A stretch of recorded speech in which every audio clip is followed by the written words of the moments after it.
Des photos postées sur un compte Twitter, peut-être les premières images de composantes du casque Apple de réalité étendue, des câbles plats en forme d'arceau qu'on imagine très bien connectés de part et d'autre des yeux aux écrans, un casque qui divise designers et patrons à Cupertino à moins de 3 mois maintenant de sa présentation probable. Tim Cook aurait pu être mis en difficulté, mais la réunion annuelle des actionnaires d'Apple a tourné au quasi-plébiscite avec renouvellement du board et rejet de toute l'émotion dont les dirigeants ne voulaient pas entendre parler. Le détail à venir avec Gilles Dounès, notamment autour du salaire de Tim Cook en 2023 et des dirigeants d'Apple. La soupe reste très bonne, comme on dit. Gilles, dont la mise au point hebdomadaire sera consacrée à la prochaine nouvelle vocation de vos AirPods, la santé, et il va tout nous expliquer. Et puis, le bonus exclusif pour notre communauté Patreon, cette semaine, la vérité sur les photos de lune à peine croyables réalisées avec le Samsung Galaxy S23 Ultra. Enfin, peut-on encore vraiment parler de photos ? Un bonus audio et vidéo à écouter et à regarder sur patreon.com/iweek.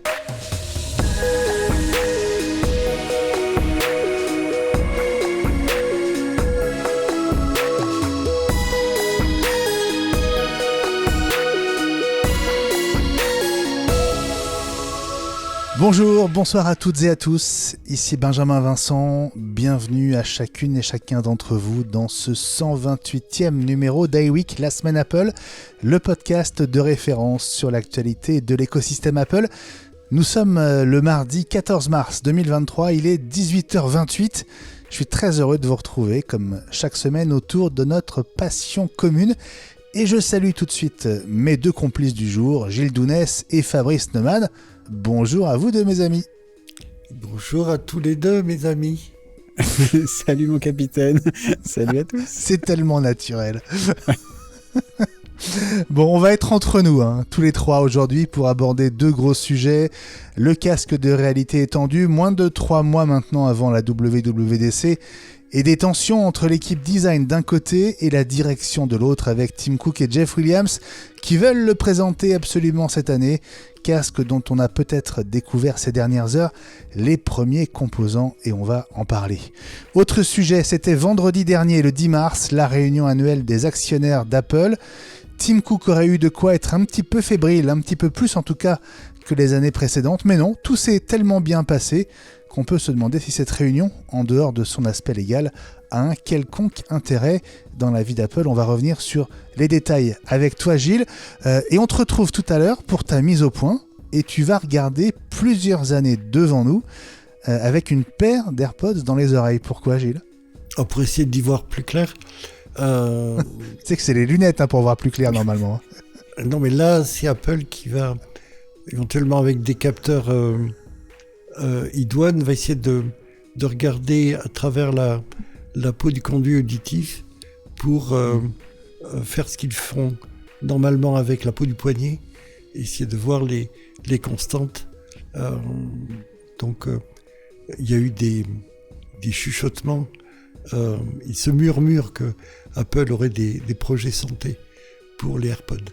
Et on va en parler tout à l'heure avec toi, et pour réagir à tous ces sujets, commentez, donnez votre avis et peut-être nous envoyer vos infos. N'oubliez pas le hashtag iWeekLSA sur Twitter et sur Mastodon. Et puis, je le répète chaque semaine, alors faites-le bon Dieu, cette fois-ci, vraiment, abonnez-vous à iWeek, la semaine Apple.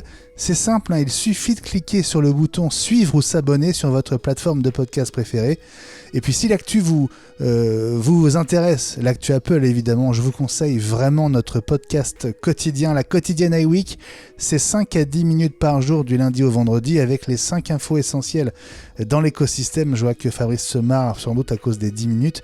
Et ce podcast, il est gratuit lui aussi, alors ne vous privez pas et suivez la quotidienne iWeek. Je vous rappelle aussi que cet épisode est disponible en version vidéo dès le jeudi et sans pub pour notre communauté sur patreon.com/iweek et à partir du dimanche sur YouTube pour tout le monde. Allez, dans un instant, vous saurez à quelle occasion Tim Cook est apparu sous la forme de son Memoji, mais tout d'abord, les tensions entre Tim Cook et l'équipe design qui a succédé à Johnny Ive au sujet du futur casque de réalité étendue d'Apple. Les premières photos de composants internes du futur casque Apple de réalité étendue ont peut-être fait surface sur Twitter cette semaine, c'était ce mardi. On va y revenir, mais d'abord ces révélations du Financial Times en fin de semaine dernière sur des tensions internes extrêmes chez Apple autour du casque. Tension entre l'équipe design d'un côté qui aurait clairement fait savoir que le produit n'était pas satisfaisant, en tout cas en l'état, et qu'il valait mieux attendre de sortir carrément les lunettes, potentiellement pas avant 2025. Et d'autre part, Tim Cook et son monsieur logistique, potentiel successeur non charismatique, Jeff Williams, qui ont quand même choisi de donner le go au lancement cette année. Alors, je me tourne tout de suite vers vous, Fabrice et Gilles. Est-ce que vous accordez du crédit à cette info du Financial Times sur cette tension qui serait en ce moment un sorte de paroxysme en interne chez Apple sur le sujet du casque? C'est difficile à savoir, naturellement. Je pense, cela dit, que la tension, elle existe à chaque fois qu'il y a un lancement de produit, en tout cas au moins d'un nouveau produit.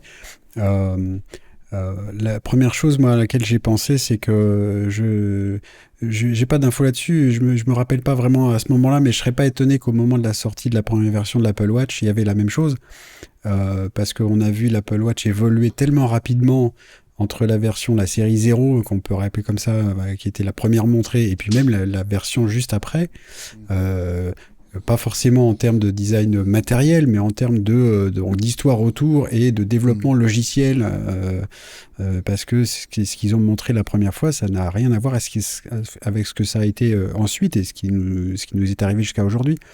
Donc le fait qu'il y ait des tensions comme ça, je serais pas étonné, effectivement. Mais est-ce que pour autant, ce sont des tensions qui auraient existé avant le départ de Johnny Ive? Gilles, on sait que la relation avec Tim Cook n'était pas du tout la même qu'avec Steve Jobs à l'époque. Mais est-ce que c'est une nouvelle étape dans une sorte de guerre d'intérêts, presque de conflit d'intérêts entre les intérêts de l'équipe design et l'intérêt de l'équipe plutôt commerciale, on va dire, pour être clair? Alors, je ne sais pas si on est sur le design et le facteur de forme ou la maturité des composants qui sont disponibles et donc la faisabilité, l'intérêt de l'appareil, du device en termes de fonctionnalité ou en termes je pense surtout de puissance de calcul et d'autonomie. Autonomie en termes de fonctionnement et puis liberté par rapport à des batteries qui vont être plus ou moins volumineuses. C'est toujours le composant qui est la clé. Après, on les intègre et les services de design industriel, qui soient matériels ou facteurs de forme, font des miracles. Il y a maintenant le canal par lequel la rumeur est passée, c'est le Financial Times, qui est basé à Londres. On n'est pas dans les canaux habituels, c'est pas des Américains. Alors, qu'est-ce que ça peut vouloir dire? Alors Fabrice est rentré dans le dur directement. Je l'ai fait une blagounette en disant c'est Johnny Ive qui fait l'intéressant et qui est pas content d'avoir été viré. Mais je te voyais bien venir, effectivement, ouais, là-dessus. Il est pas comment dire, c'est pas impossible aussi que Johnny Ive ait entendu des choses de la part des gens qui sont pas contents. Le dernier dirigeant est parti sans être remplacé. Il a peut-être entendu des choses et a fait des confidences, si ce n'est des indiscrétions. Si ça se trouve, c'est pas du tout lui non plus. Mais Attends. Alors, le dernier dirigeant, d'abord, c'était une femme, c'est Evan Sankey. Je sais pas si c'est d'elle dont tu parles. Oui, mais il y avait quelqu'un auparavant encore. Ah non, il y a eu Johnny Ive et après il y a eu Evan Sankey qui est parti au mois de décembre, si je ne me trompe pas. Enfin, elle a annoncé qu'elle partait dans 6 mois. Elle est donc encore là. Non. Encore là. Ah non, elle a annoncé... Non. Elle avait annoncé l'été dernier qu'elle partirait en décembre. Ah. Donc elle n'est en plus tout là. Cas, le contexte fait que... pardon pour cette erreur, mais que... c'est ce qu'on avait vu, c'est que du coup, il y avait pas eu de nommée de personnes en remplacement au top du design qui personnifiait le design. On s'était dit que c'était peut-être une volonté justement d'Apple de ne plus personnifier trop, en tout cas, quelles que soient d'ailleurs les fonctions.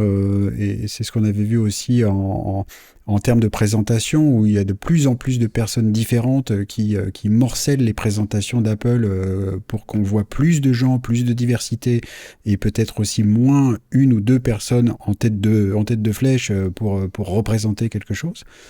Quant à savoir si ça joue sur le sujet dont on parle, c'est-à-dire la tension autour du casque, je me méfie toujours d'un truc, c'est que là c'est un nouvel appareil, une nouvelle catégorie d'appareils, en tout cas pour Apple. Donc il y a forcément de la tension, notamment aussi de la tension sur quand est-ce qu'il faut le sortir, est-ce qu'on est prêt, le réglage de toutes les chaînes de fabrication et d'approvisionnement qui sont donc effectivement la spécialité de Tim Cook et de Jeff Williams. Ça peut pas être réglé et bien huilé comme pour l'iPhone 14 qui en gros se règle, j'exagère à peine, mais une main attachée dans le dos, parce que ça fait tellement de temps qu'ils font ça que ils peuvent réagir au cordeau. Donc je pense qu'il y a et donc là où je me méfie, c'est que je pense aussi que ce qu'on est en train de voir venir en surface, ce sont toutes les tensions au fur et à mesure des années de mise au point de ce casque. Et que c'est pas seulement la semaine dernière, c'est pas en plus une décision qui date d'il y a 3 jours. Bon, allez, on y va. Il y a sûrement eu déjà en plus des retards et des décisions prises pour retarder la sortie, comme on semble le pressentir. Je perçois plutôt une tension au long cours autour d'une nouvelle catégorie de produits qui, en plus, potentiellement pour Tim Cook, est vraiment importante pour la catégorie, pour asseoir. Alors, il y en a beaucoup qui parlent de son héritage. Voilà. Est-ce que c'est ça il a envie de laisser ça en héritage? Et c'est probablement vrai, et on sait qu'il va pas rester toute la vie, et que pour qu'il y ait un héritage, il faut que le nouveau produit qui soit lancé fonctionne, et fonctionner pendant quelques années. Le lancement suffit pas, donc il a besoin de temps, en tout cas, pour lancer le produit et l'asseoir sur un marché. Donc c'est peut-être ça qui pousserait effectivement à lancer le produit maintenant. Alors, petite précision, il est question d'un côté de l'équipe design, donc cette équipe collective qui succède en ce moment, parce que je viens de vérifier, ça a été annoncé en octobre qu'elle partirait d'ici quelques mois. On est 6 mois plus tard. Donc, elle est toujours sur LinkedIn présentée comme design industriel chez Apple. Donc, elle n'est peut-être pas encore effectivement partie, mais je pense que c'est plus qu'une question de quelques jours. Les valises sont prêtes quand même. Oui. Les valises sont prêtes. Et pourquoi de l'autre côté on a Tim Cook et Jeff Williams? C'est parce que elle reportait à Jeff Williams, Evan Sankey, et l'équipe design qui lui succède reporte directement à Jeff Williams. Donc c'est leur N+1, lui-même étant le N-1 de Tim Cook. Voilà pourquoi on a ces 3 entités, Tim Cook, Jeff Williams et l'équipe design. Tu disais effectivement que ça allait être l'œuvre de Tim Cook, probablement ce projet autour de la réalité étendue avec le casque. On va rappeler aussi que ça fait 7 ans qu'Apple travaille dessus. Est-ce qu'il y a un produit qui a déjà pris autant de temps de conception avant son lancement effectif, dans votre souvenir? J'ai pas l'impression, moi. Non. La montre, l'iPad. Je pensais à l'iPad aussi, ouais. Oui, parce qu'ils ont commencé à travailler dessus avant de bifurquer sur l'iPhone, en se disant c'est d'abord là-dessus qu'il faut aller, parce que ça sera plus facile, et puis tout le monde est dingue, râle après son téléphone. Il faut absolument quelque chose qui fait plaisir, sachant que le point de départ du travail d'Apple sur les tablettes, c'était de voir Microsoft se pavaner avec ses tablettes PC et Steve Jobs disant mais c'est juste pas possible, on doit faire mieux et on va faire mieux. Ils ont commencé à faire travailler je ne sais plus quelle société à partir de MacBook avec une surcouche tactile. Et ensuite, ils ont embrayé là-dessus. C'était en 2003-2004 de mémoire. Mais je voudrais revenir sur ce que disait Fabrice. Gilles, pardon. Oui. Il y a 3 ans entre l'iPhone et l'iPad, 2007-2010. Pour que le projet iPad ait pris plus longtemps que le projet du casque, ça voudrait dire qu'Apple travaillait dessus depuis au moins 2003. Oui, c'est bien ce que je dis. On est dans les mêmes eaux, mais est-ce qu'on n'est pas à un stade où, à un moment, il faut y aller, quoi, quand même. Il faut les composants. Oui, mais... Il faut les composants. Le cheval de bataille de Gilles. Les composants. Allons-y. Mais oui, non, mais on a compris, Gilles. Mais ça fait 7 ans qu'il faut les composants, quoi. Donc, à un moment... Soit on sort un produit avec ce qu'on a sous la main, soit on arrête. Enfin, je veux dire, est-ce que ça a encore un sens ? C'est là où je voulais en venir. Je voulais appuyer ce que disait Fabrice sur le leadership.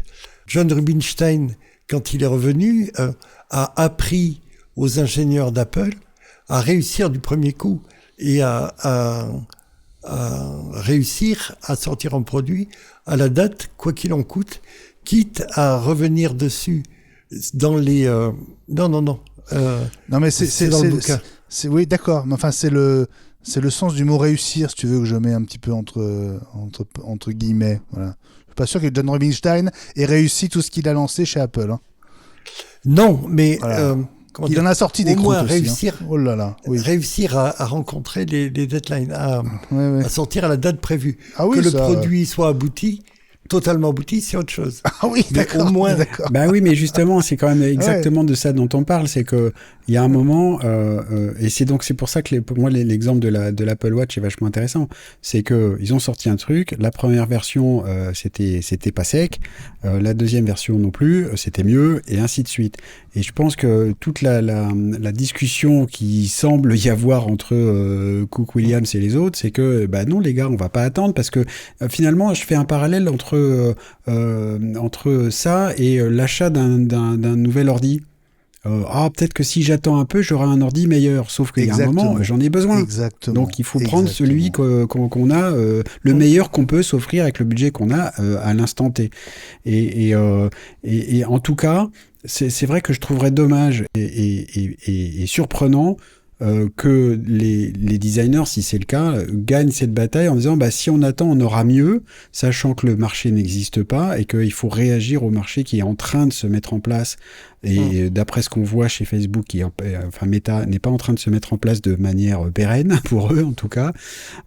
Et donc, faut y aller pour voir comment... Là, je pense que Apple, comme les autres, a besoin de savoir comment le public réagit avec ce qu'ils peuvent proposer. Et en plus... pour terminer là-dessus, il me semble que ça fait tellement d'années, alors non seulement qu'ils y travaillent, mais les preuves qu'on a du fait qu'ils y travaillent, ce sont toutes ces briques qu'on a déjà détaillées ici, c'est-à-dire les lidars sur les iPhones, les iPads, les formats de fichiers USDZ pour les objets en 3D, la capture en 3D, on voit les objets qu'on peut regarder en réalité augmentée quand il y a un nouveau produit, c'est très mignon, mais ça sert pas à ça. Tout est prêt, ou presque, il manque plus que ce fameux casque, j'ai failli dire un mot plus gros, pour que ce soit... pour qu'on ait vraiment quelque chose, alors, j'allais dire dans les mains, mais justement non, pas dans les mains et devant les yeux pour qu'on voit vraiment à quoi ça peut servir. Et depuis le temps que Tim Cook a envie de mettre ses tableaux numbers devant les yeux, il serait temps qu'on y arrive. Ouais, Gilles, si on suit cette logique, je veux dire, Apple aurait même jamais lancé le PowerBook 100 et on n'aurait jamais eu de portable. Ils auraient toujours attendu une version où il serait moins lourd, plus d'autonomie, avec un écran avec plus de couleurs. Enfin, tu vois, on n'en sort pas, quoi. On dit tous les trois la même chose. C'est bien ce que je voulais dire avec l'exemple de John Rubinstein. comment Oui, dire. mais il faut bien faire comme Puis si on en n'était plus, pas d'accord. Ça met un peu de piquant. il y a le truc de Steve, on va le ressortir encore et on va mettre. Je propose de mettre une tirelire et chaque fois que on parle de Steve, on met chacun 5 € et puis on ira au restaurant à la fin de l'année. À la fin de la Super. saison. Moins de 20 minutes, on a parlé de Steve, c'est bien. Et donc, il a bien insisté sur les fenêtres de tir sur lesquelles il était possible de sortir en produit. Avant, le marché n'était pas prêt, les composants non plus, encore une fois les composants. Et puis ensuite, c'était trop tard. C'est ce qui est arrivé pour bon nombre de produits et de concurrents d'Apple. Bon, et donc, qu'est-ce qui va se passer? Parce que c'est Tim Cook qui a le dernier mot. Et pour autant, moi, je le vois très très mal lancer un produit qui soit pas prêt. Alors, il sera peut-être pas encore idéal. Il le sera peut-être que dans 2 ans. Mais je le vois pas lancer un produit pas prêt. Donc, qu'est-ce qui va se passer dans les 3 mois qui viennent? Un peu moins de 3 mois d'ailleurs, puisqu'on est le 14 mars et que la WWDC pourrait démarrer autour du 6 juin. Il va faire ce que Steve a fait au dernier trimestre 2006, quand HTC a fait sa conférence de presse en montrant son mock-up de téléphone à écran tactile. Et il a mis un gros coup de pression sur ses équipes en disant « il faut qu'on soit prêt ». Et ils ont été prêts. Donc il a raison.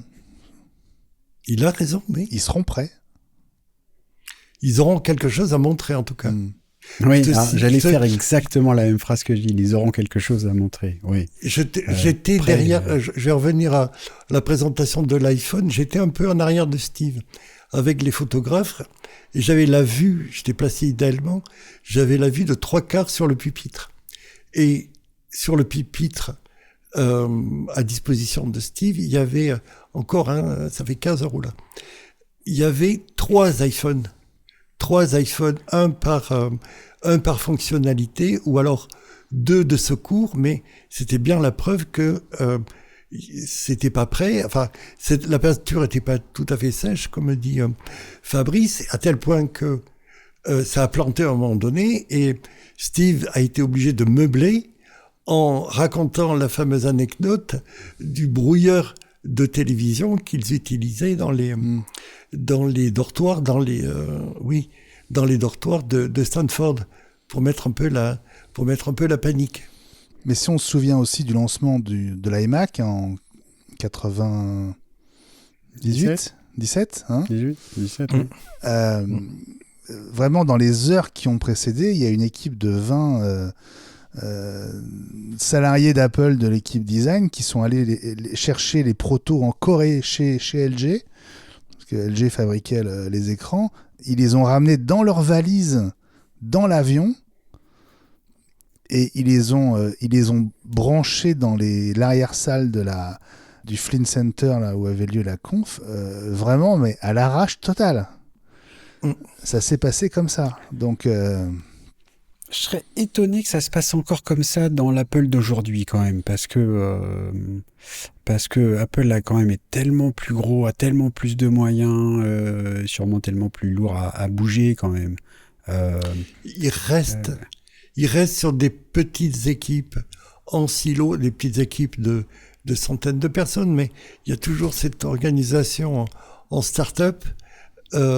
C'est la reproduction de l'équipe des flibustiers dans un petit immeuble à côté du gros siège principal sur lequel ils ont bossé sur le Mac. C'est cette organisation qui perdure projet par projet. Mais c'est pas tout à fait de ça dont on parle quand même. Dans ce qui semble sortir, c'est que l'équipe de design, en gros, préférerait sortir des lunettes plutôt qu'un casque. Il y a ça aussi. Donc a priori, ça veut dire que le casque est à peu près prêt. Peut-être que l'équipe a peur de faire quelque chose qui ressemble trop au Quest de Meta et au Vive de HTC, justement. Exactement. Et que, du coup, on n'a rien d'autre à proposer, quoi. Moi, je pense que, cela dit, ce que j'attends aussi de la part d'Apple, comme je le répète à chaque fois, c'est qu'il raconte une histoire, mais qu'il montre aussi des choses qu'on n'a quand même pas encore tellement vues, c'est-à-dire de travailler avec ce casque-là. Et il y a un côté professionnel de travailler avec ça qu'on a peut-être et pas de la façon du méta horizon avec les le décor les totalement avatars sans virtuel, jambes ouais, de Facebook, ouais. mais d'être assis à un bureau avec 18 écrans virtuels, donc du coup, par exemple, des choses comme ça. Voilà, mais je pense quand même le casque, lui, est prêt, les technos sont prêtes, ce sont les lunettes qui sont pas prêtes, comme le répète aussi souvent Ellie, hein. Et c'est ça, je pense que la discussion, c'est non, on va pas attendre les lunettes, parce que ça, c'est même pas 2025, c'est 6, 7, 8, 2028, quoi. Non, mais c'est très intéressant, parce qu'effectivement, le message que fait passer l'équipe design, c'est pas seulement que le casque en lui-même est pas encore satisfaisant, mais eux, ils voudraient effectivement, carrément, sortir directement les lunettes. Et ça, on sait que c'est au moins 2 ans, si ce n'est 3, avant d'avoir quelque chose. Donc, il y a un double message, et quelque part, c'est pas rassurant du tout. Parce que ça veut dire que le casque, même s'il était prêt, il apporterait pas forcément beaucoup plus ou suffisamment plus que les autres par rapport à ce qu'on attend d'Apple et de ce côté waouh. Avec chaque nouveau produit, une révolution, quoi. Il faut quelque chose qui prépare le marché. Un peu comme on a eu le Lisa avant le Macintosh. C'est vraiment quelque chose de cet ordre-là qui se joue. D'autant que Microsoft travaille également sur des choses, des apprentissages, de la mise en situation de professionnels avec de la réalité virtuelle. Donc, il faut absolument qu'Apple soit présent là, d'autant qu'ils ont des ambitions pour la première fois depuis très très longtemps sur le marché professionnel, et ils sont en train de gagner. Donc ils peuvent pas laisser tomber ce nouveau truc et l'abandonner à Microsoft. Alors, qu'est-ce que veut dire, selon vous, cette fuite, ces premières images, peut-être, de composants internes du futur casque, ces câbles plats en forme d'arceau dont on a parlé dans la quotidienne de ce mardi avec Gilles. Bon, Gilles, tu nous l'as déjà dit dans la quotidienne. Hein. J'ai dit une bêtise, je crois. Hein ? Je crois que j'ai dit une bêtise, en fait.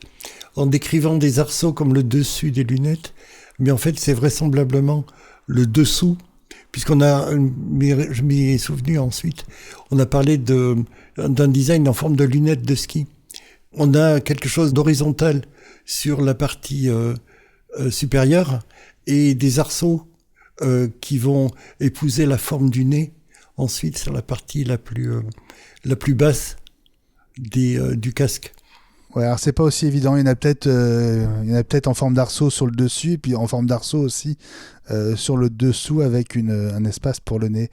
Est-ce que tu crois, Fabrice, toi, que la sortie de ces images, elle est un petit peu instrumentalisée, ou en tout cas pilotée, voulue quelques jours après le papier du Financial Times pour dire, comme le suggérait Gilles, le casque, en fait, il n'y a pas de débat, parce que le casque, il est en train d'arriver, quoi. Il est là. Il est presque là.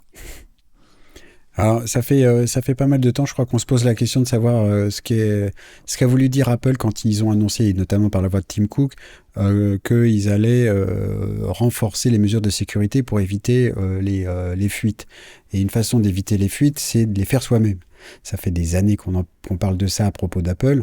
Est-ce que ça se serait orchestré ? Il y a quand même de temps en temps, au moins on se pose la question de temps en temps. Alors Apple jusque-là avait plus l'habitude de passer par, c'était plus ou moins des fuites par des grands noms de la presse américaine, USA Today et New York Times, du temps de la grande époque de David Pogue par exemple. Mais là...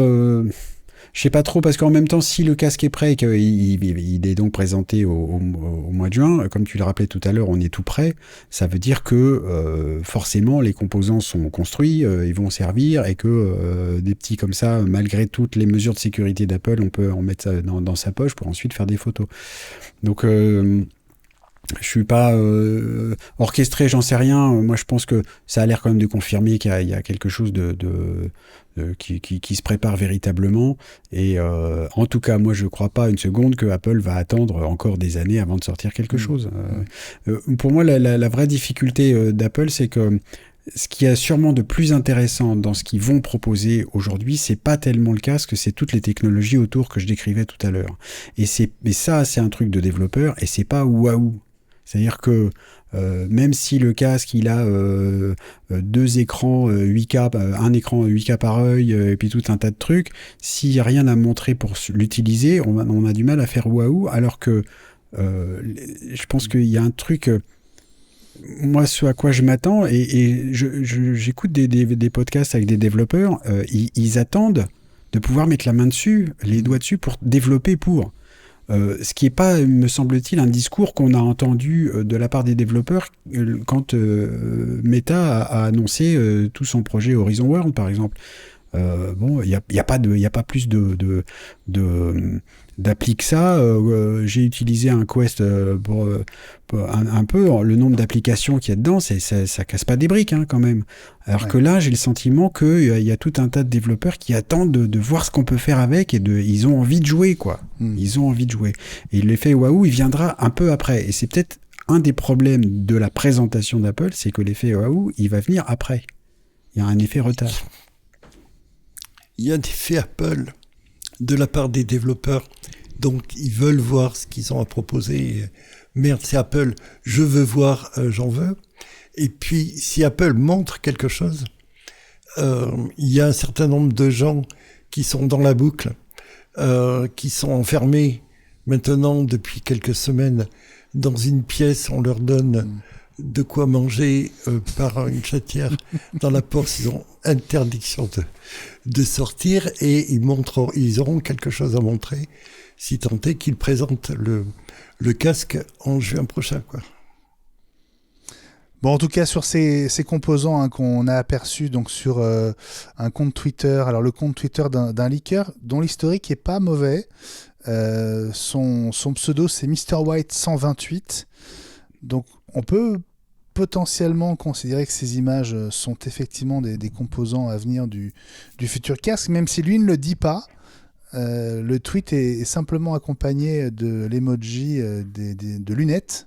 Donc on fait le rapprochement avec le casque, et puis ce leaker ne tweet que des infos à propos de futurs produits Apple. Donc voilà, les probabilités sont assez réduites. En revanche, alors sur l'un des articles que j'ai lu juste avant qu'on démarre, il y a effectivement un doute sur l'un des composants qui est sur ces photos.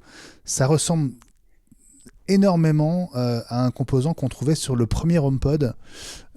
Si je ne me trompe pas, du côté de la zone des micros, c'est un câble plat avec 3 capteurs, un à chaque extrémité et un troisième au milieu, et on a quasiment la même pièce sur le premier HomePod. Alors soit ça nous fait douter de l'authenticité de ces pièces, soit ça veut dire qu'Apple a peut-être réussi à réutiliser un composant qu'on avait déjà notamment dans le premier HomePod. Voilà.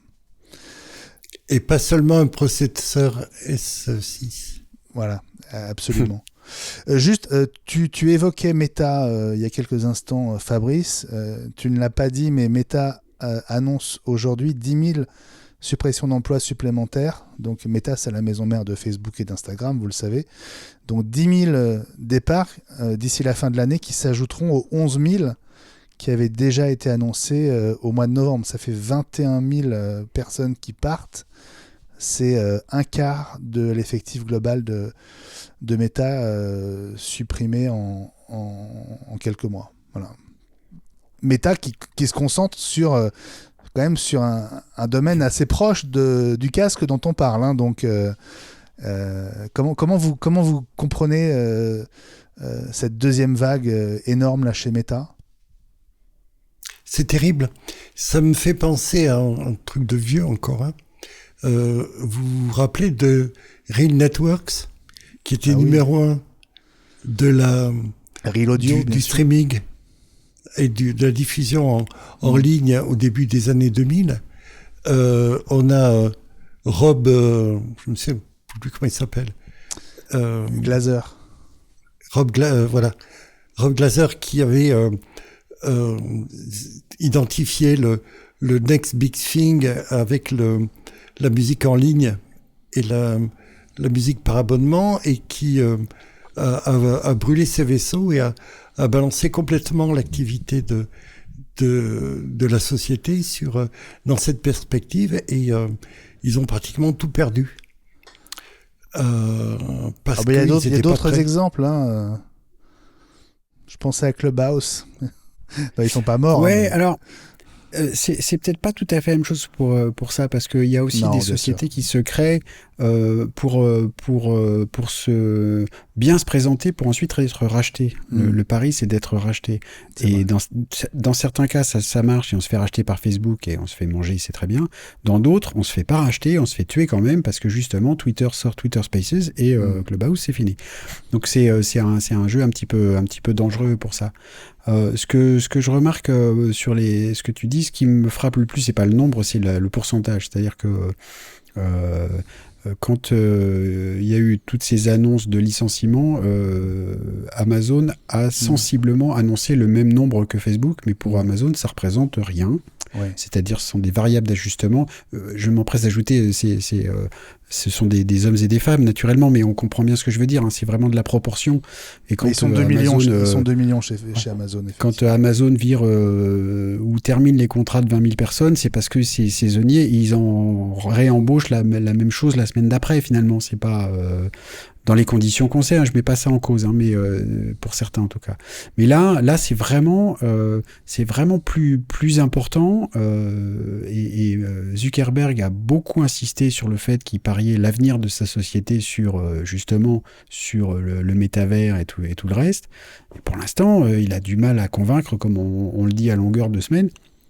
Et peut-être que voilà le résultat. On avait aussi évoqué dans la quotidienne que Facebook, il y a 2 milliards de comptes, mais ça ne veut pas dire que c'est très utilisé et que ça marche tant que ça. Hein. Donc, ça vieillit tout ça, en fait, de ce point de vue-là pour Facebook. Ça vieillit avec les utilisateurs, et il me semble que j'avais évoqué ça avec toi, Benjamin.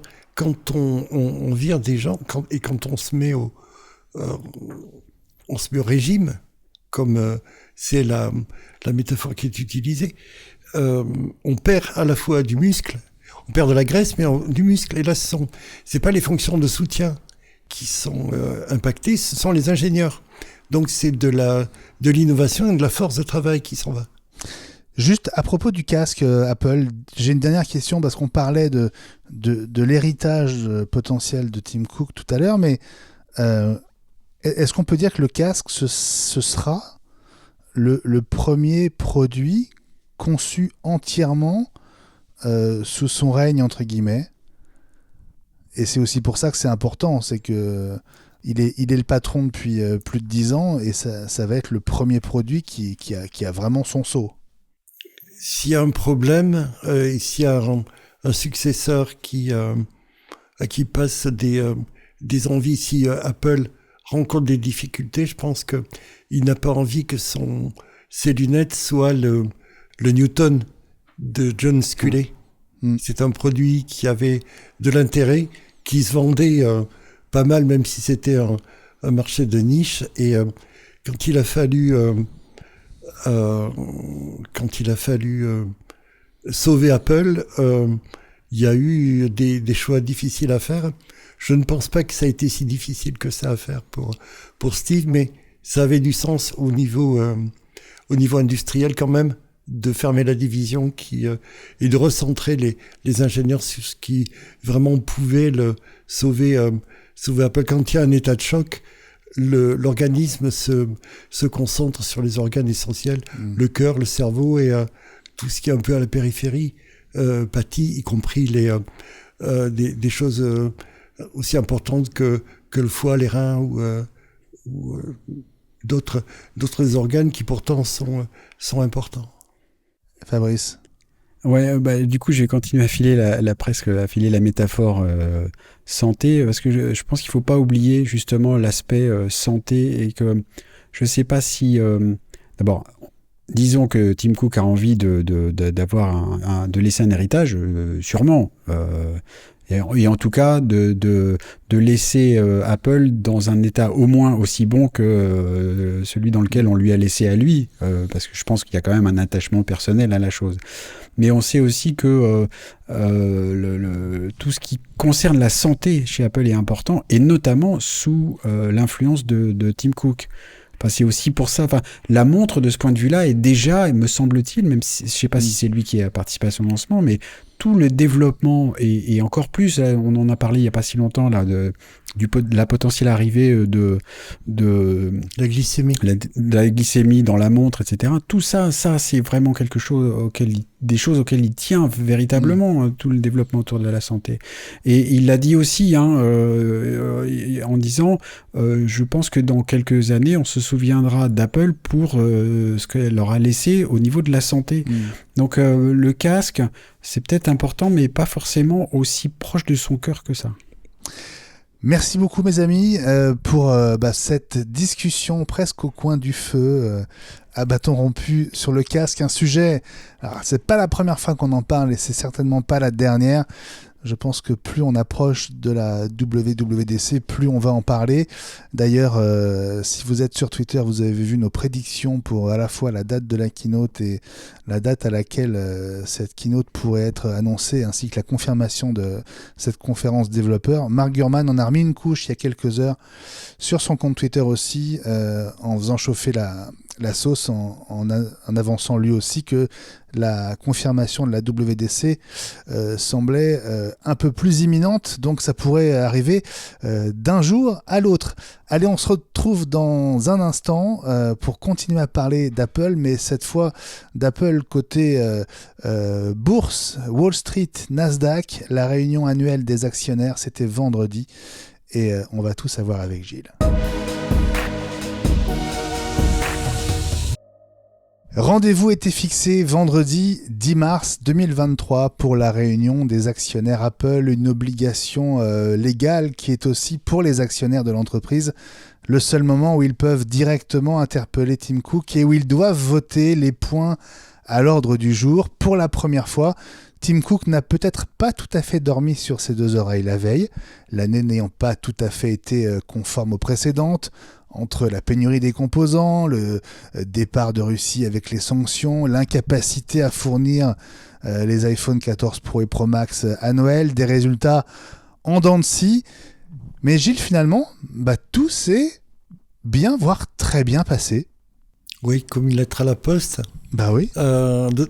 D'autant que cette année encore, ça s'est tenu de façon virtuelle avec les membres de la direction qui étaient sous forme d'émoticônes, et puis les interventions étaient des actionnaires étaient enregistrées, donc ça limite un peu les possibilités d'engueulade en direct. Ouais, enregistré à l'avance, tu veux dire. Oui, c'est ça. Donc on connaissait les questions. Enfin, il connaissait les questions. Voilà, il pouvait préparer les réponses. Ouais. Mais les réponses étaient succinctes, et puis surtout les propositions étaient soumises au vote, et on va voir que le vote a été favorable à Apple, et tout le monde a voté comme il fallait, en fait, comme Apple le désirait. Ouais. Bon, on commence par les sous-sous du patron. Ouais, il faut être juste. Apple avait pris les devants sur les histoires de rémunération, et dès le mois de janvier, Tim Cook avait annoncé que sa contribution baisserait de 40%, ce qui a coupé l'herbe sous le pied à la proposition et l'interpellation qui devait avoir lieu dans ce sens. Et il a vu le truc arriver quand même. Il est trop fort. Oui. Ouais. C'est Tim Cook, donc on n'est pas dirigeant d'Apple pour rien. Et on n'est pas non plus dans la baie de San Francisco pour rien, puisque Tim Cook, qui passe de 99 millions de dollars en 2022 à 99, il reste un 49er avec donc ses 49 millions de rémunération cette année. Belle référence sportive. Ouais. On applaudit. Bravo pour ce touchdown, Gilles. Il y avait l'argent du boss, il y avait aussi la rémunération de tous les autres dirigeants. Oui, les 2 dernières propositions d'Apple concernaient la rémunération des dirigeants et la reconduction, en fait, puisque les vice-présidents seniors étaient grosso modo rémunérés à hauteur de 27 millions de dollars, ce qui est un peu moins que le boss, mais qui est quand même pas mal. Mais surtout, ils voulaient refuser la possibilité de discuter portion par portion de la rémunération, c'est-à-dire salaire fixe, intéressement, les bonus en numéraire et puis en actions, ce qui est important. Combien ça fait pour chacun des grands noms d'Apple? Je pense à Jeff Williams, à Craig Federighi, à Deirdre O'Brien, même si elle semble avoir un petit peu de plomb dans l'aile. Je pense à Luca Maestri, le directeur financier, etc. Donc ce deuxième étage là, sous Tim Cook, là, combien ils touchent chacun à peu près en 2023? À peu près 27 millions de dollars chacun pour l'année, ce qui est pas mal. Ce qui permet de faire ses courses, ouais, effectivement. D'acheter des Ferrari ou des... La mode des voitures allemandes est un peu passée chez Apple. Ouais. Bon, l'un des points, c'était aussi la réélection du board, son renouvellement ou son maintien. Oui, là aussi, ça a été reconduit, tout confondu, même si y avait une résolution qui apparemment demandait la tête de Al Gore et même de Tim Cook au board des directeurs, et ça a été refusé.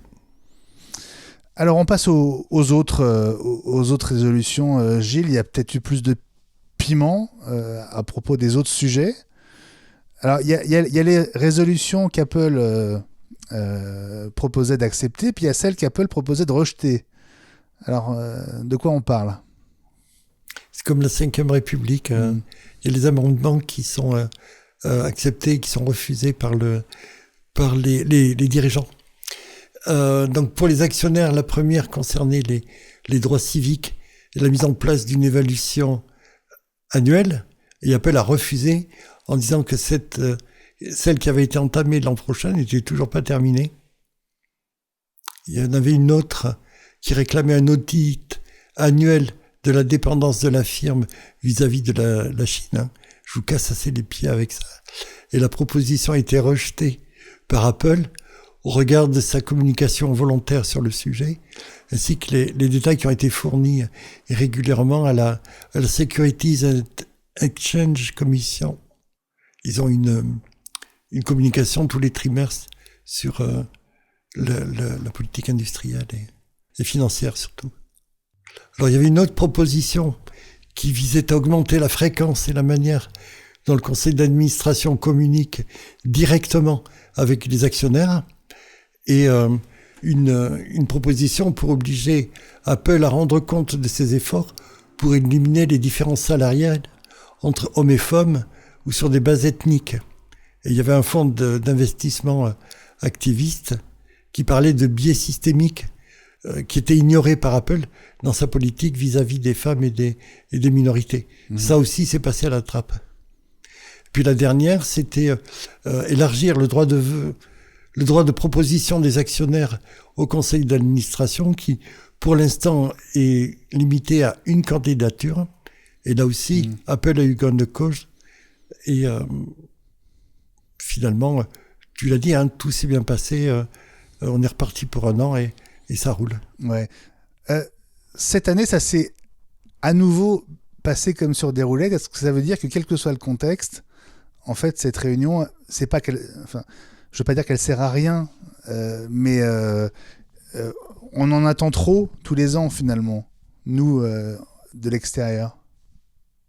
Mais tant que Apple continuera à racheter des actions, à distribuer des dividendes et à continuer à engraisser les actionnaires, parce que vraiment, il y a un truc moi qui me choque beaucoup, c'est que ils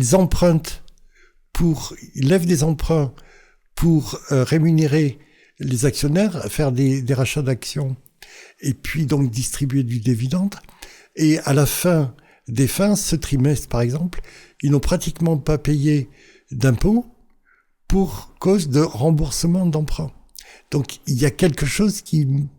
Apple parle beaucoup de laisser le monde meilleur que quand ils sont arrivés, etc. Mais cette façon de retirer des ressources au pouvoir public en les forçant à s'endetter de leur côté et en diminuant les ressources disponibles pour les services publics, pour les soins médicaux, etc., ne va pas. D'autant que cet argent de l'optimisation fiscale va se mélanger dans les paradis fiscaux avec celui de l'évasion fiscale et à la fin des fins, celui de la fraude fiscale et voire des trafics en tout genre. C'est un peu le point aveugle de la politique d'Apple et de la façon dont fonctionne le système industriel en ce moment.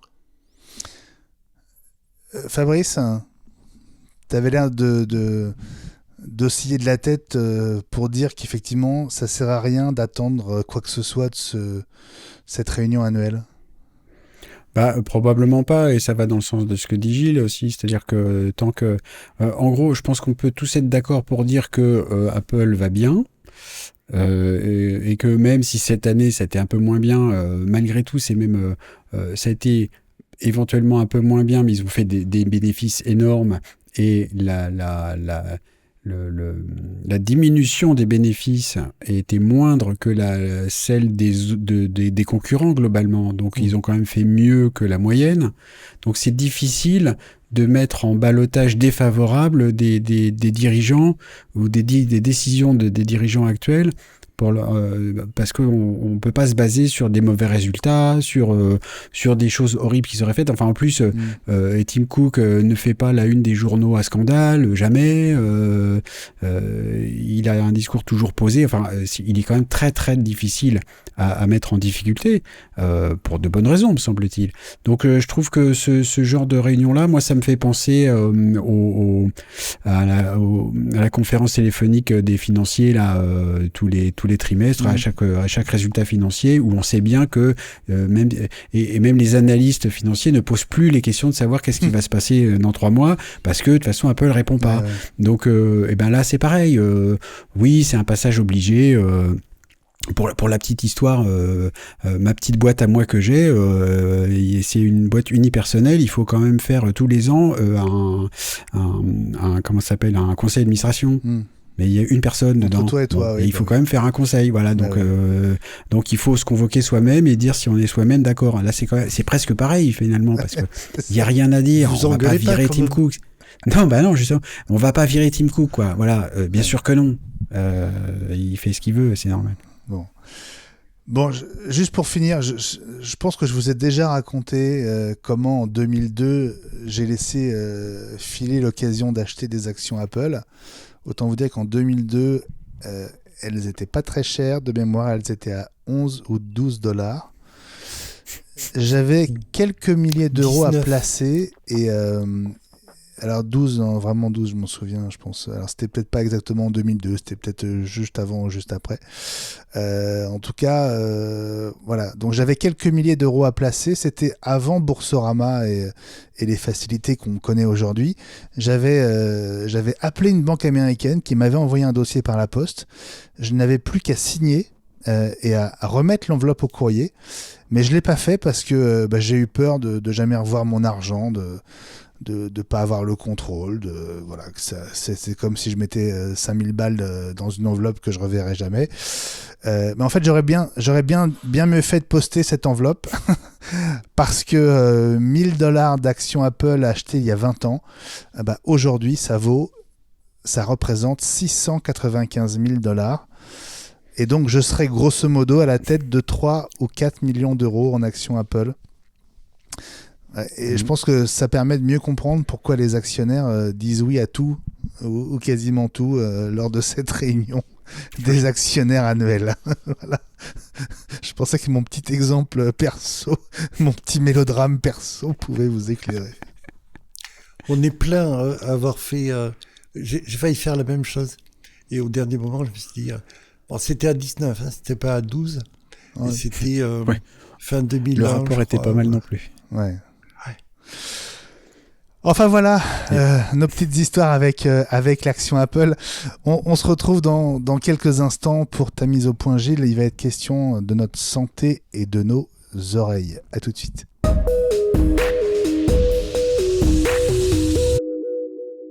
Gilles, cette semaine, tu t'intéresses aux capacités de monitoring dont les AirPods pourraient se voir dotés d'ici 1 ou 2 ans. Oui, Benjamin.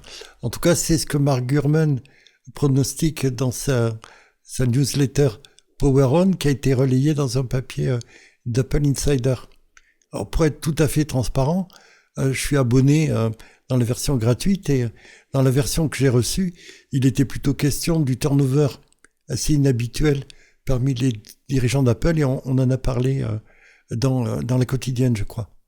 Mais néanmoins, il se murmure donc, selon l'expression consacrée, qu'Apple pourrait utiliser le conduit auditif pour collecter un certain nombre d'informations physiologiques à partir de futures versions de l'AirPod, ou de l'AirPod Pro, et qui pourront faire un véritable outil santé à la manière de l'Apple Watch. Mais comment est-ce qu'Apple compte s'y prendre ? Parce que il marche un peu sur des œufs là avec le récent procès en appel perdu sur la surveillance du rythme cardiaque. On s'en souvient, on en a parlé ici et dans la quotidienne. Oui, il s'agit de mesurer le rythme cardiaque et le flux sanguin à travers la peau du conduit auditif et pas le poignet et les petits capillaires du poignet. Ça change tout. Oui. Ça change tout. Ça change tout. En tout cas, on l'espère pour Apple, puisque ils sont vraisemblablement en train de se faire interdire d'importation de l'Apple Watch au marché, sur le marché américain, et donc ça va leur coûter un bras, si j'ose dire. On n'y est pas encore. Mais c'est apparemment l'administration Biden actuelle a levé n'a pas interjeté son veto. Ils sont plutôt d'accord, en tout cas ils sont pas contre et ils vont laisser le processus contractuel et législatif, judiciaire, suivre son cours. Et donc là, il s'agit d'utiliser le flux sanguin à travers la peau du conduit auditif qui est plus mince, mais également éventuellement les capacités acoustiques de l'AirPod. On parle de l'électrocardiogramme, mais également de la réponse électrodermale, de la concentration d'oxygène et même la température ou les échanges à travers la membrane cutanée. Apple Insider pointe également un autre brevet qui vise à fixer plus sûrement les écouteurs à l'oreille, de manière à assurer un meilleur contact avec la peau. Mais ça va largement au-delà des fonctions d'aide auditive qui sont pour l'instant associées aux AirPods, Gilles. Ah oui, c'est bien ça. Ça n'empêche pas le traitement de données par l'iPhone ou l'Apple Watch, mais ce qui est intéressant, c'est que, d'une part, il y a la possibilité de diffuser plus largement les fonctions des appareils vendus aux alentours de 200 €. C'est ce que soulignait Fabrice d'ailleurs. On diffuse cette mission santé qui a l'air d'être embrassée par Apple beaucoup plus largement. Et on n'est plus sur des tarifs de 300 voire de 500 €, comme c'est le cas actuellement avec l'Apple Watch.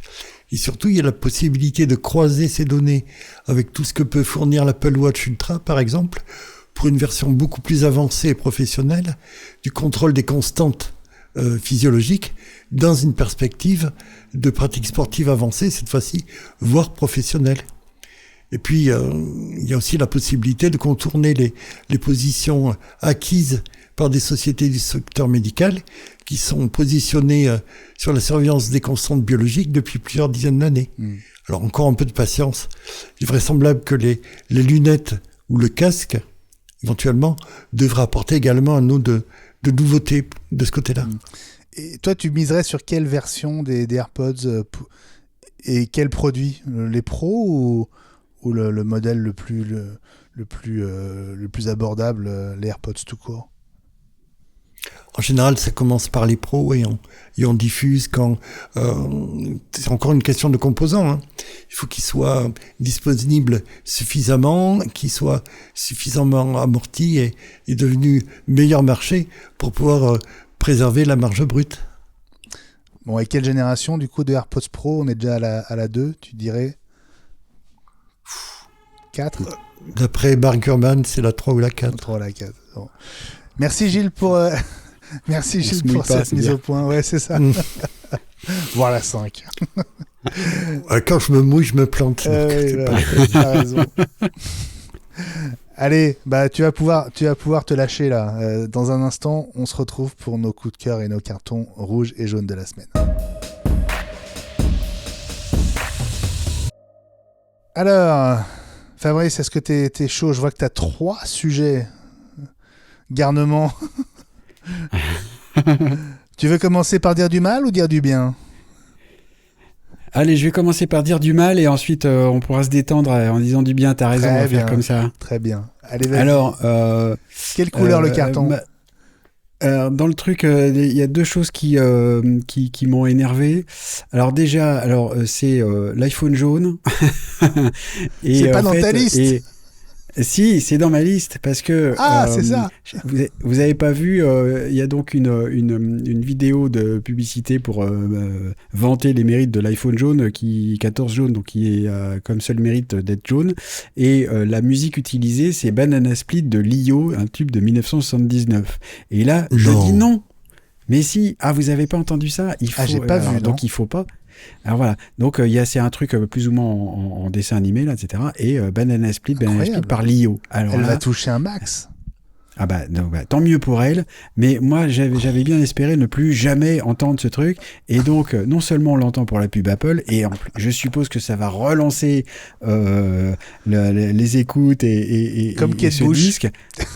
Et c'est affreux, quoi. Excusez-moi, mais bon, ce sont les coups de gueule, et donc c'est mon goût à moi, et c'est peut-être pas le vôtre. J'en suis désolé, mais moi j'ai horreur de ça. Bon, du donc, coup, au secours. Du coup, c'est un carton jaune. Ouais, jaune vif celui-là. Encore bravo. Alors pour vous plaindre, vous écrivez au capitaine. C'est ça. Bon, est-ce que tu veux un deuxième carton jaune ou rouge? Alors un deuxième carton jaune, alors un peu moins virulent. Il y a eu une actu autour de l'application Outlook de Microsoft pour Mac qui est devenue gratuite. Il y a un truc qui me gêne avec Outlook, même si Microsoft a fait pas mal d'efforts en termes d'interface pour que ça ressemble à une application Mac et tout ça, mais ils font toujours du Microsoft, que ce soit gratuit ou payant, c'est toujours du Microsoft. C'est-à-dire que quand on installe Outlook, en fait, il y a toujours les 2 versions, l'ancienne et la nouvelle, parce qu'il y a des types de comptes qui ne sont pas compatibles avec la nouvelle interface graphique. Donc, c'est à n'y rien comprendre. C'est-à-dire qu'en fait, globalement, quand on installe l'Outlook sur son Mac, on installe 2 applications, l'Outlook d'avant et l'Outlook d'après, tout ça dans un seul package, et on passe de l'un à l'autre, et de temps en temps, et donc ça m'est arrivé avec des clients, on installe le truc, et puis il y a une nouvelle interface, on clique dessus, non, votre compte n'est pas compatible avec la nouvelle interface. C'est complètement nul, et c'est du Microsoft tout craché, et donc je trouve ça vraiment terrible. Et puis il y a un autre détail qui m'énerve beaucoup, c'est que ils font des efforts pour que ce soit une application Mac, mais l'application elle-même n'est pas capable d'aller taper dans les contacts du Mac. Donc si on a ces contacts stockés dans un compte iCloud, il faut forcément ajouter le compte iCloud à Outlook. Parce que, après, ce sera synchronisé avec l'application Contact du Mac, mais donc ça veut dire que ça ne va pas taper dans la gestion centralisée des contacts du Mac ou de l'iPhone, justement. Et donc, en fait, c'est pas une application Mac. Donc, il faut l'installer uniquement si on a des comptes Exchange ou 365, et sinon, éviter. C'est dommage, il y a des efforts en termes d'interface graphique, mais en gros, ils ont fait des efforts de peinture, et c'est tout. Et c'est dommage. Voilà. Je te trouve bien gentil. C'est Microsoft en même temps. Je te trouve bien gentil avec ton carton jaune pâle. Mais bon. Ouais, bah parce que on peut aimer ça. T'es Voilà. un gentil. Mais en fait, je pense que j'étais plus énervé par Banana Split, alors du coup. C'est ça. Bon. Donc, tu as quand même un coup de cœur au final. Et j'ai quand même un coup de cœur. Il y a un truc, on en parle de temps en temps. C'est de Mastodon. On est présent sur Mastodon. On a des gens qui nous font coucou sur Mastodon. C'est chouette. Et puis moi, je l'utilise. Je trouve ça vraiment très bien. Et puis, moi, j'ai l'impression de revivre un peu les débuts de Twitter, quoi. C'est-à-dire que c'est très dynamique. Ça bouillonne de tous les côtés. Il y a des nouveautés, notamment autour des applications tierces autour de Mastodon. C'est-à-dire qu'on se rappelle que de manière pas très sympathique, Twitter a coupé les vivres aux applications tierces comme Tweetbot ou Twitterific. Et quand on va sur un réseau comme Mastodon, là, il y a des applications qui sortent de terre et qui se développent à vitesse grand V pour proposer tout un tas de trucs pour accéder à ce réseau social, qui est un petit peu différent de Twitter, même s'il peut le remplacer d'un certain point de vue. Et je trouve ça vraiment chouette, c'est-à-dire que d'un côté, il y a par exemple les éditeurs de Tweetbot, dont le nom m'échappe juste là maintenant, Tapbot, voilà, c'est le nom de la boîte, ça s'appelle Tapbot. Ils ont pu accès à Twitter et donc c'était quand même une bonne partie de leur business et voilà.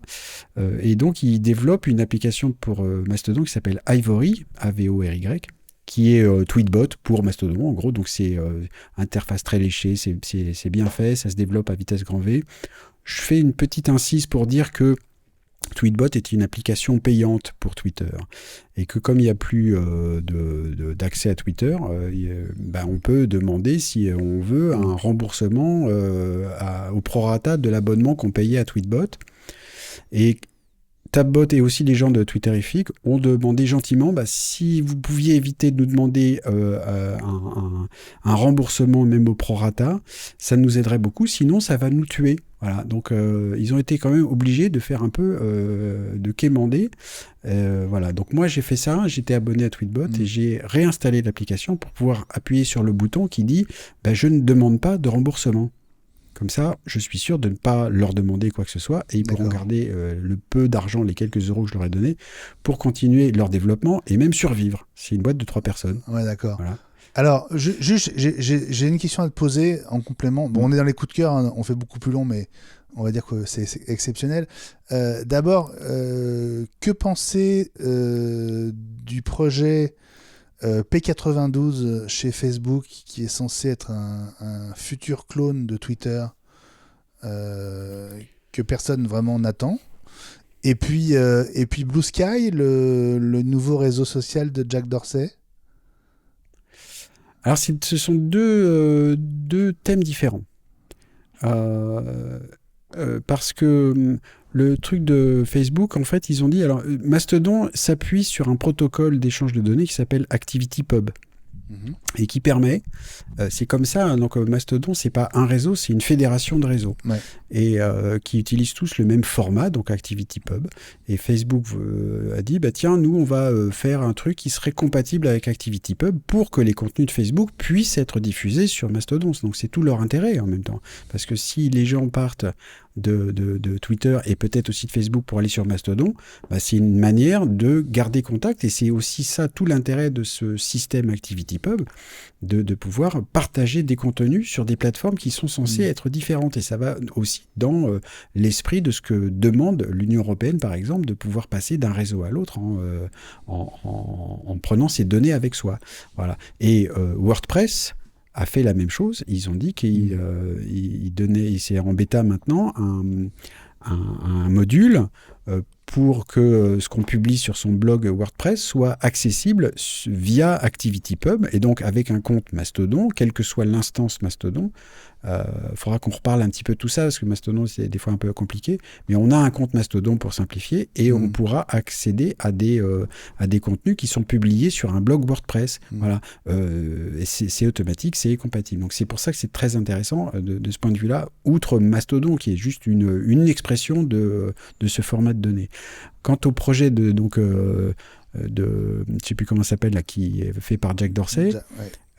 Blue Sky. Donc Jack Dorsey, c'est un des fondateurs de Twitter, qui est parti avec un paquet de pognon, et puis il s'est dit, tiens, je vais refaire un autre truc, et donc un Twitter bis. De mon point de vue, c'est pas intéressant du tout, et d'ailleurs, depuis que les bêtas sont un peu ouvertes, personne n'en parle. Tout le monde s'en fout.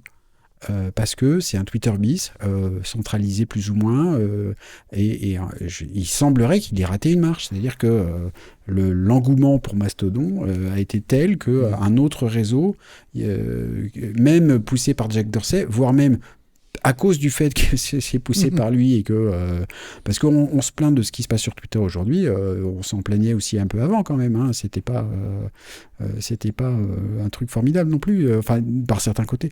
Donc je pense pas que ça ira quelque part. Et le fait que Facebook annonce une volonté de compatibilité avec ActivityPub, donc le format de données utilisé par Mastodon, je trouve ça beaucoup plus intéressant et important. Ouais. Voilà. Et voilà. Donc les applis, là, quand on s'amuse avec Mastodon, on peut essayer plusieurs applis. Je voudrais en citer une autre qui s'appelle Ice Cubes de Thomas Ricoire, qui est donc français et qui est parmi les applis tierces pour Mastodon les plus abouties, et qui évolue aussi à toute vitesse. Donc voilà, moi je suis très enthousiaste parce qu'on peut essayer plein de trucs, il se passe plein de choses autour de Mastodon, et c'est rafraîchissant, quoi, dans ce monde où on se plaint tout le temps. Là, il y a technologiquement parlant, il y a quelque chose qui est en train de se passer véritablement, et c'est passionnant à regarder, et on peut aussi y participer. Voilà. Merci Fabrice pour ce triptyque. Gilles, je me tourne vers toi. Est-ce que tu as un sujet de coup de cœur ou de carton pour nous ? Oui, j'ai un coup de cœur et un carton jaune. Le coup de cœur, il est pour nous parce que on est parti pour finir. T'as raison. Avant 1h30. J'y pensais pas. Qui n'est pas arrivé depuis longtemps. Ah, attends, on a fait moins d'une heure la semaine dernière. Alors là, franchement. Ouais. On a fait 59 minutes et des poussières. Bon. Vous étiez que tous les trois. T'étais pas là. Le coude. Il n'y avait pas Ellie non plus. Si. Ah mais si. Si. Bon. Et oui. Et puis, le carton jaune, il est pour Fabrice, parce que je ne sais pas ce qu'il a contre le dessert que sert l'abominable homme des neiges. Je suis très triste pour Ellie et son menu. C'est à cause du banana split, c'est ça ? Exactement. Ouais, je comprends. D'autant que c'est un de mes desserts préférés. Moi aussi, je suis pas d'accord avec toi, Fabrice. Mais en dessert, très bien, mais en musique, non. C'est ça. je suis non, mais on s'est compris. Merci Gilles. Merci Gilles pour cette contribution toujours savoureuse. Moi, j'ai un coup de cœur et j'ai un vrai conseil à vous donner si vous avez accès à Netflix. C'est de regarder le documentaire en 3 parties sur la disparition du vol MH370 de la Malaysia Airlines. Alors comme vous, j'imagine, j'en avais beaucoup entendu parler à l'époque, et puis de moins en moins. Ça va faire 10 ans que cet avion a disparu. Et ce doc en 3 parties, qui est assez long, qui dure 3 bonnes heures, est construit de manière assez implacable, et c'est un vrai suspense, parce que plus on avance dans le récit, plus on a l'impression d'approcher la vérité. Donc je vous en dis pas plus pour pas spoiler, mais c'est assez fascinant, et les témoignages sont très très forts. Il y a beaucoup de témoignages de proches des disparus.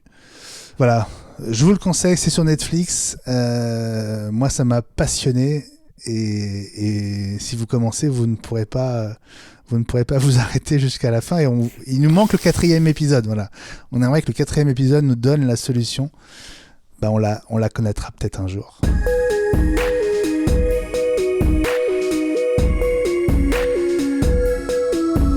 C'est la fin de cet épisode 128 que vous retrouvez en vidéo sur YouTube à partir de dimanche et en avant-première dès jeudi sans pub sur patreon.com/iweek. On se retrouve nous dans une semaine pour l'épisode 129. Merci à nouveau de votre fidélité, de votre soutien. Si vous ne faites pas encore partie de cette communauté Patreon, eh bien qu'attendez-vous ? Rejoignez-la, vous nous aiderez à poursuivre l'aventure iWeek. On a vraiment besoin de vous, c'est très important. Il y a évidemment un volet économique à ce projet. Même si on travaille bénévolement, on a besoin de votre soutien et ça se passe sur patreon.com/iweek. Une communauté pour laquelle nous prolongeons l'épisode chaque semaine, juste après le générique de fin qui arrive dans quelques instants, avec un bonus exclusif qui est dispo à la fois en audio et en vidéo. Et cette semaine, il est consacré aux petits et gros arrangements de Samsung avec les photos de la Lune prises avec son nouveau S23 Ultra.